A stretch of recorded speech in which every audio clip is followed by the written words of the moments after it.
Baik, Assalamualaikum warahmatullahi wabarakatuh. Perkenalkan, saya Lesa Papausia dengan NIM P017501220014.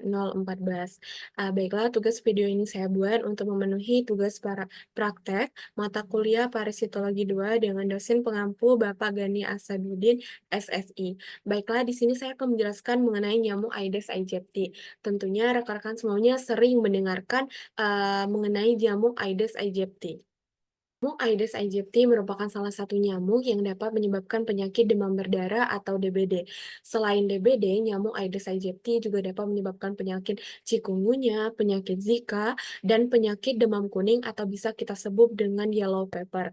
Penyebaran nyamuk Aedes aegypti ini sangatlah luas. Nyamuk jenis ini banyak kita temui pada daerah-daerah tropis, salah satunya adalah di Indonesia. Dan sebagaimana kita ketahui, akhir-akhir ini terjadinya peningkatan kasus demam berdarah yang disebabkan oleh nyamuk Aedes aegypti. Lalu bagaimana sih dengan morfologi dari nyamuk Aedes aegypti sehingga kita dapat membedakan nyamuk ini dengan nyamuk lainnya? Dari segi ukuran dan warna, ukuran tubuh dari nyamuk Aedes aegypti yaitu 4 sampai dengan 7 milimeter, di mana warna tubuh pada nyamuk Aedes aegypti ini berwarna hitam dengan tubuhnya ditandai dengan ruas-ruas yang berwarna putih. Lalu untuk morfologi dari segi kepala, nyamuk Aedes aegypti ini memiliki kepala yang cukup besar dan berwarna hitam. Di bagian kepala terdapat dua antena panjang yang berfungsi sebagai organ sensorik. Lalu di bagian kepala juga terdapat probolisis. Probolisis ini berfungsi sebagai alat untuk menusuk ketika ia ingin menyedot atau menghisap darah manusia. Jadi, dapat kita ketahui bersama ya, bahwa ketika nyamuk hinggap di tubuh manusia, dia menggunakan alat proboscis untuk menghirup atau menghisap darah yang ada dalam tubuh manusia. Lalu ada selanjutnya adalah morfologi toraks atau dada. Pada bagian dada, nyamuk Aedes aegypti terdapat ruas-ruas putih atau tanda-tanda putih yang membedakan ia dengan jenis nyamuk lainnya. Lalu pada bagian kaki juga terdapat corak putih dan corak hitam. Nah, oleh karena itu, ketika kita melihat nyamuk dengan ciri-ciri ruas berwarna putih, kita dapat menghindarinya karena itu adalah nyamuk Aedes aegypti yang dapat menyebabkan penyakit demam berdarah. Lalu morfologi dari segi perut atau abdomen dapat kita lihat bahwasanya bentuk perut dari nyamuk Aedes aegypti ini berbentuk silindris.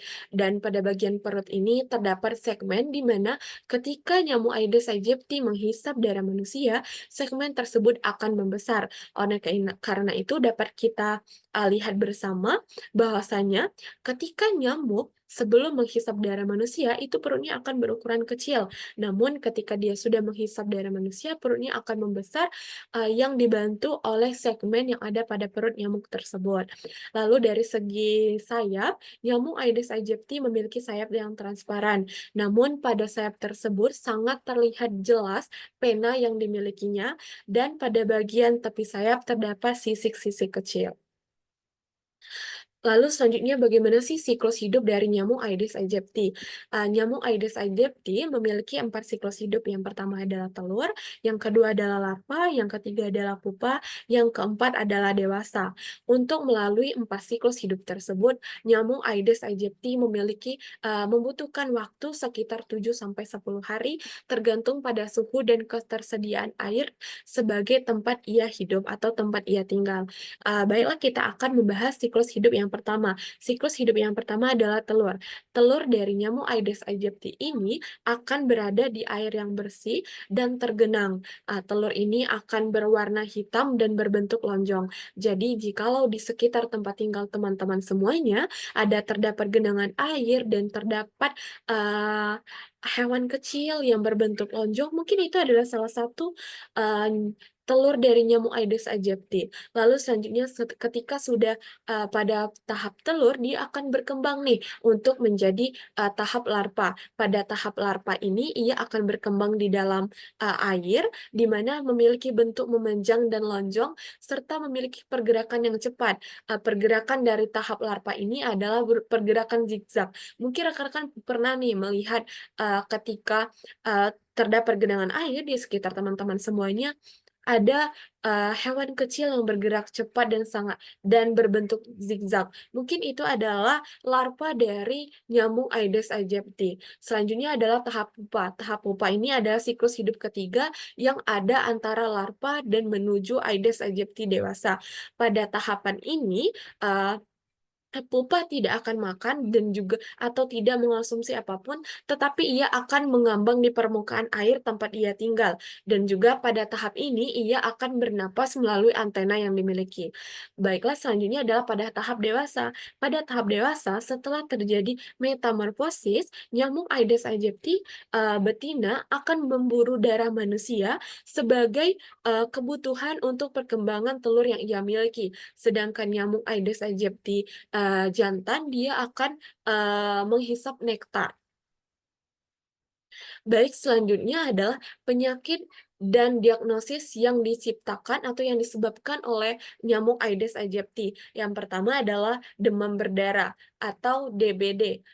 Demam berdarah ini ditandai dengan demam yang tinggi, sakit kepala, serta muncul ruam-ruam merah pada kulit manusia. Untuk cara diagnosis dari penyakit ini yang pertama adalah tes serologi. Tes serologi ini untuk mendeteksi antibodi IgM dan IgG pada virus DBD atau virus dengue yang disebabkan oleh nyamuk Aedes aegypti. Lalu selanjutnya adalah RT-PCR. Diagnosis RT-PCR ini adalah untuk melihat antigen virus dengue yang ada pada tubuh seseorang yang sudah terpapar penyakit DBD atau virus DBD. Selanjutnya adalah NS1 antigen test, di mana tes diagnosis ini dilakukan untuk melihat fase awal ketika seseorang terinfeksi atau terpapar dengan virus dengue atau penyakit DBD.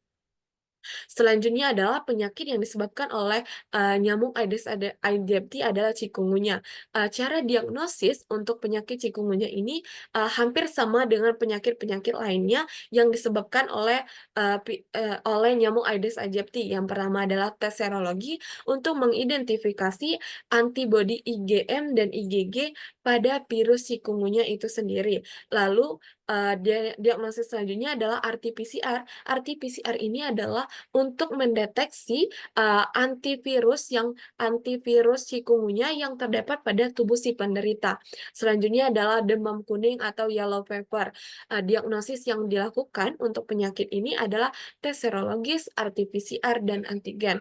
Lalu selanjutnya adalah penyakit Zika. Nah, penyakit Zika ini untuk mendiagnosis, cukup dilakukan tes serologi dan RT-PCR yang hampir sama dengan penyakit-penyakit lainnya.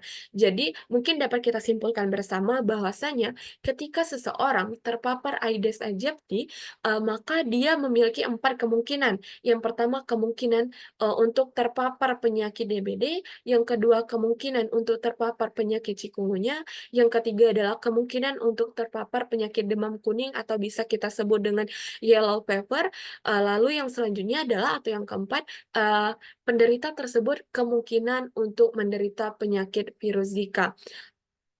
Lalu, bagaimana sih untuk mengatasi agar tidak terpapar dari keempat penyakit tersebut yang disebabkan oleh penyakit yang disebabkan oleh virus atau nyamuk Aedes aegypti? Yang pertama tentunya adalah penghapusan tempat-tempat pengembangbiakan dari telur nyamuk Aedes aegypti itu sendiri. Seperti kita tidak membiarkan adanya genangan di sekitar kita, baik genangan di dalam botol atau bahan bekas atau misalnya genangan-genangan air yang ada di, tempurung kelapa yang biasanya berada di belakang rumah kita. Karena genangan-genangan air tersebut dapat menyebabkan, terjadinya perkembangbiakan, telur dari nyamuk Aedes aegypti. Lalu selanjutnya adalah mungkin ketika kita tidur di kamar, kita dapat menggunakan kelambu untuk, mengatasi gigitan-gigitan dari nyamuk Aedes aegypti.